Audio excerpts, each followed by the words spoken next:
சனாதனம் என்பது இந்து மதத்தை குறிக்கும் ஒரு பண்டைய சமஸ்கிருத சொல். இதற்கு தமிழில் அழியாதது, நிலையானது அல்லது முடிவில்லாதது என்பதே பொருள். இந்து மதம் என்பது மனித குலத்தின் அனுபவத்திலிருந்து பிறந்த கால மாற்றங்களுக்கு ஏற்ப ஆனால் அடிப்படை கொள்கைகளில் நிலைத்திருக்கும் ஒரு வாழ்வியல் தர்மம் ஆகும். அதாவது ஆதி முதல் முடிவு வரை சமம் என்பது இந்து மதத்தின் கோட்பாடு. உலகில் வாழும் அனைத்து உயிர்கள், மனிதர்கள் மட்டுமல்ல, தாவரங்கள், விலங்குகள் என அனைத்தும் சமம். இதுவே இந்து மதத்தின் தர்மம். இந்த தத்துவத்தை வைத்துதான் தமிழகத்தில் உள்ள பல நூல்கள் எழுதப்பட்டுள்ளன.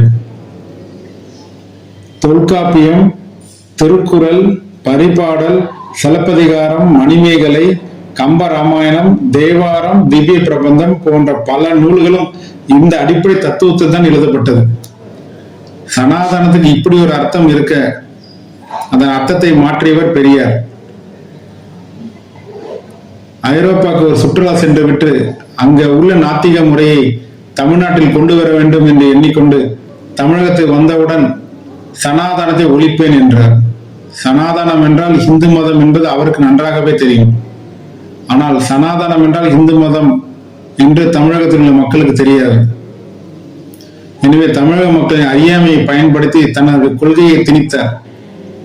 நான் சனாதனத்தை ஒழிப்பேன், நாத்திகத்தை கொண்டு வருவேன் என்று கூறினார். தமிழக மக்களின் அறியாமையை இன்று வரை அந்த அரசியல்வாதிகள் பயன்படுத்துகிறார்கள். நான் ஒரு கிறிஸ்துவன் என்று கூறிக்கொண்ட தமிழ்நாட்டின் எதிர்க்கட்சி தலைவர் சனாதனத்தை ஒழிப்பேன் என்று சட்டசபையில் கூறுகிறார். அவருக்கும் தெரியும் சனாதனம் என்றால் இந்து மதம், இந்து மதத்தை ஒழிப்பேன் என்று கூறுகிறார்.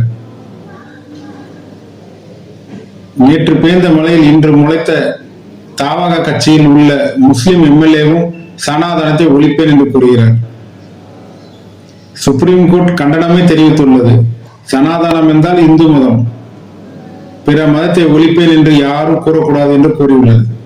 இருந்தும் மக்களின் அறியாமை பயன்படுத்தி எங்கே நாம் இந்து மதத்தை ஒழிப்போம் என்று கூறினால் நம்மளை ஒழித்து விடுவார்கள் என்று எண்ணிக்கொண்டு சனாதனத்தை ஒழிப்பேன் என்று கூறுகிறார்கள். கி வீரமணி, பெரியாரின் வாரிசாக கூறப்படும் கி வீரமணி அவர்கள் ஒரு கூட்டத்திலேயே கூறியுள்ளார், சனாதனம் என்றால் இந்து மதம் என்று உண்மையை கூறியுள்ளார். அதனால் இன்னமும் சனாதனம் என்றால் இந்து மதம் என்பதை மக்கள் அறியாமல் உள்ளார்கள். அந்த அறியாமையை பயன்படுத்தி தான் இந்த அரசியல்வாதிகள் இந்த அரசியல் விளையாட்டை விளையாடுகிறார்கள்.